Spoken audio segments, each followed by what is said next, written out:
Jika terdapat sakramen Maha Kudus di dalam tabernakel yang terletak di belakang altar, maka penghormatannya itu bukan hanya membungkukkan badan tetapi dengan berlutut. Sedangkan penghormatan dengan menundukkan kepala dilakukan oleh petugas yang membawa dupa, salib, lilin, dan Injil.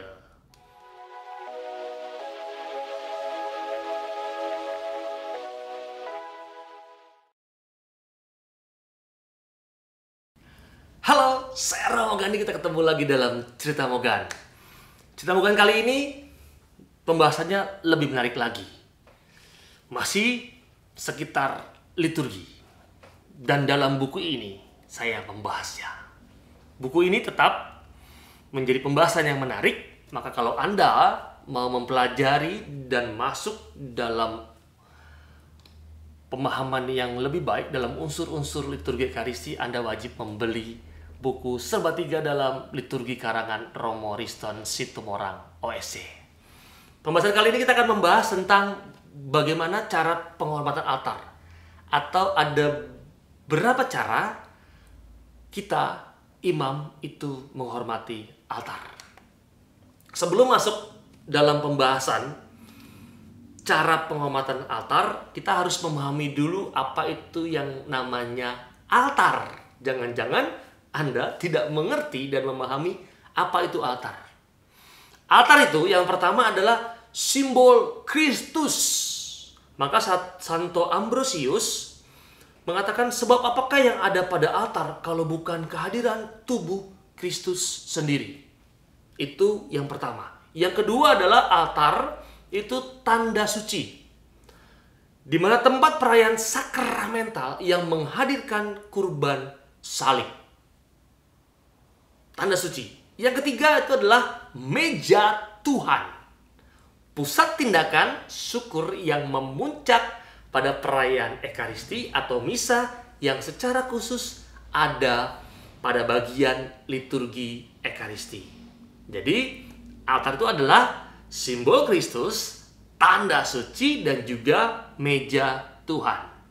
Dengan kata lain, teman-teman, altar adalah pusat selama Ekaristi atau misa berlangsung tanpa mengabaikan bahwa di tempat yang paling kudus di dalam gereja adalah tabernakel, yang di dalamnya ada sakramen Maha Kudus. Maka ketika para pelayan sampai di panti imam, mereka semua menghormati altar dengan membungkuk hikmat. Kemudian, sebagai tanda penghormatan, imam dan diakon mencium altar sesuai dengan tingkat perayaan. Imam juga dapat mendupai salib dan altar. Itu altar. Semoga masuk dalam pembahasan penjelasan awal ini untuk membantu Anda masuk dalam penjelasan berikutnya. Maka kalau ditanyakan ada berapa cara penghormatan altar, maka hari ini saya mau mengatakan ada 3 cara penghormatan altar yang dilakukan oleh selebran utama. Cara yang pertama adalah membungkukkan badan. Yang kedua adalah mengecup altar. Dan yang ketiga itu mendupai altar.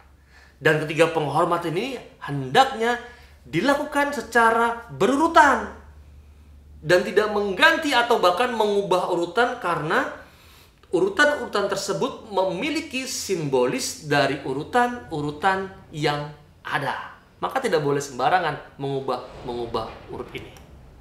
Yang pertama itu adalah membungkukkan badan. Penghormatan altar yang pertama adalah membungkukkan badan atau membungkuk hikmat ke altar. Prinsipnya adalah penghormatan pertama pada altar adalah dengan membungkukkan badan, baik oleh selebran utama, oleh konselebran, oleh diakon, oleh petugas liturgi lain, termasuk semua umat beriman jika tidak melakukan tata gerak lain seperti menyanyikan lagu pembuka. Maka prinsipnya adalah penghormatan pertama itu oleh semua petugas dan umat beriman.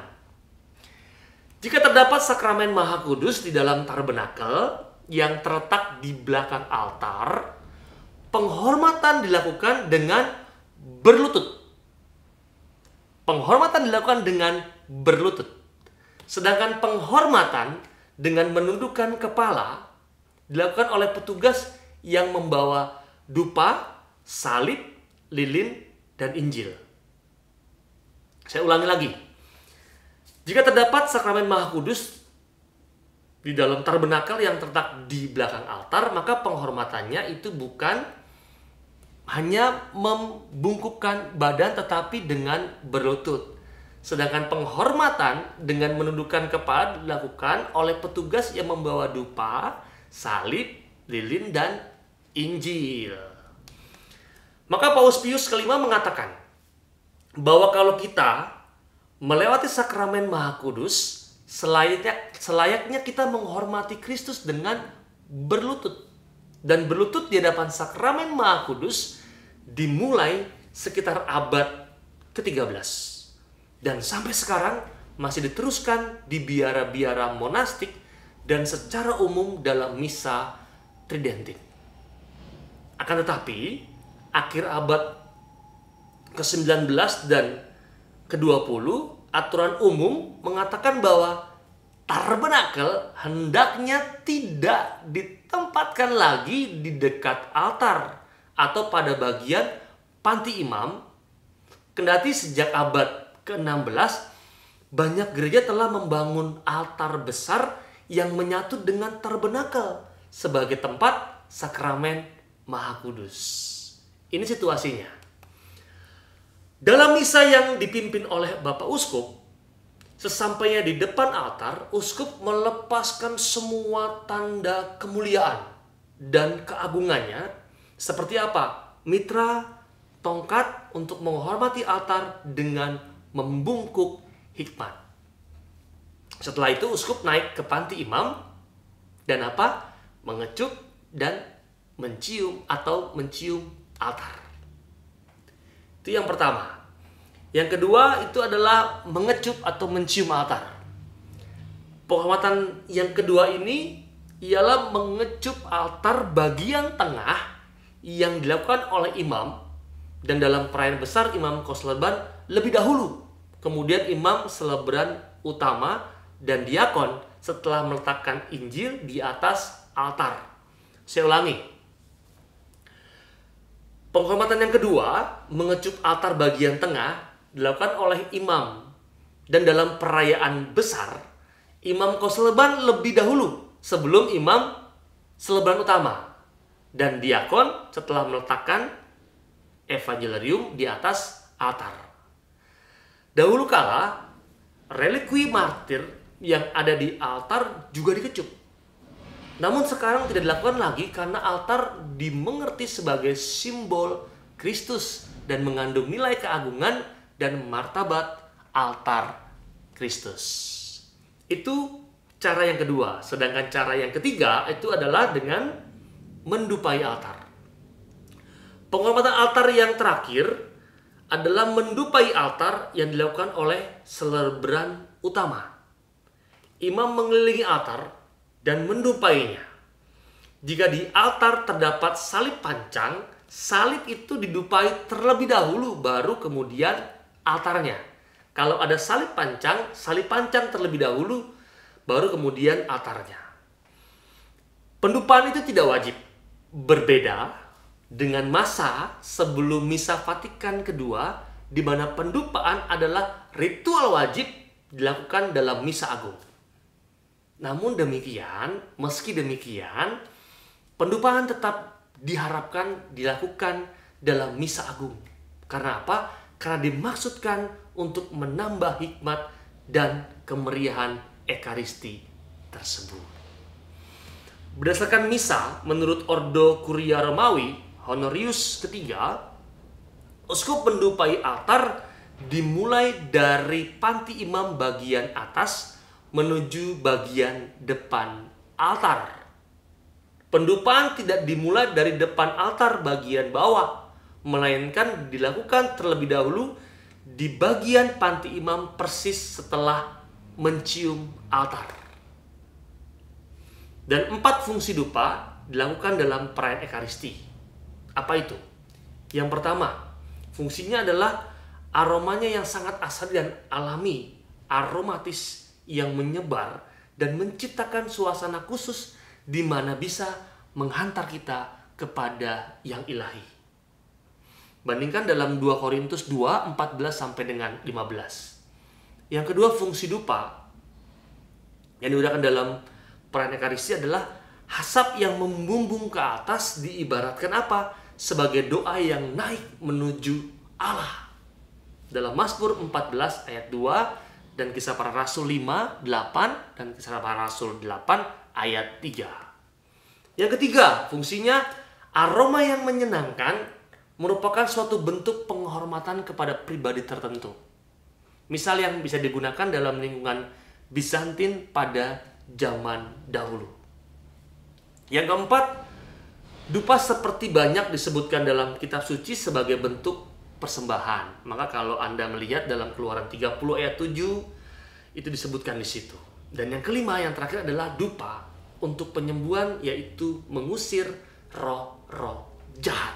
Dalam Tobit 6 ayat 8. Maka dari itulah, sejak dulu, pembawa dupa hendaklah orang yang bermartabat dan terhormat. Pembawa dupa hendaknya adalah orang-orang yang bermartabat dan yang terhormat. Dalam Perjanjian Lama, pendupaan mempunyai makna persembahan suci.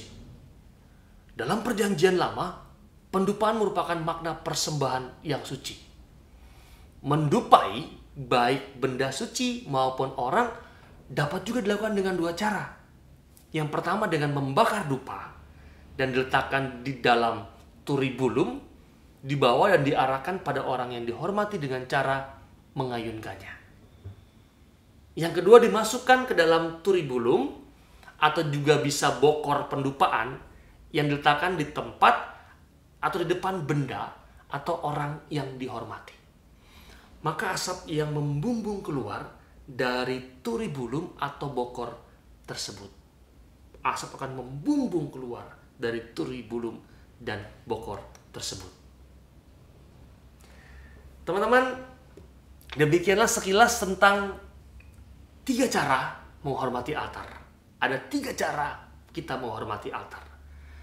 Semoga cerita Mogan kali ini itu membawa wawasan Anda tentang liturgi. Itu harapan saya. Dan membawa Anda lebih memaknai setiap gerak dalam liturgi yang selama ini sebenarnya Anda rayakan. Lebih menambah wawasan, tapi lebih jauh lagi menyadari dan memaknai setiap gerakan dalam liturgi yang Anda rayakan. Maka semoga cerita Mogan kali ini dapat membantu Anda. Kita ketemu lagi dalam cerita Mogan yang berikutnya. Saya Romo Gandhi, salam.